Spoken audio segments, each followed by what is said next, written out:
Ғашық болып көрдің бе деп сұраса, жауап беру қиындаяқ тымаса. Өмір өзі сұлулықтан тұрған соң, мен де адаммын, ғашық болам, рас иә. Ғашық болу жасау емес ессіздік, көбелекті жаратқан тек көзсіз ғып. Егер мені сыйлап білсе бір адам, мен де оған ғашық болам, сөзсіз көт. Адам болып жаралған соң ғаламға, сүю менің сыйластығым санамда.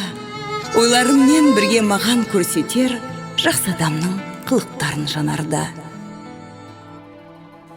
Сыйлай білу, сыйла салу кезінде, сыйласқанға бал татиды сезімде. Ғашық болып қалдым деп те айтпаймын, сыйласқанды сүйе білем өзім.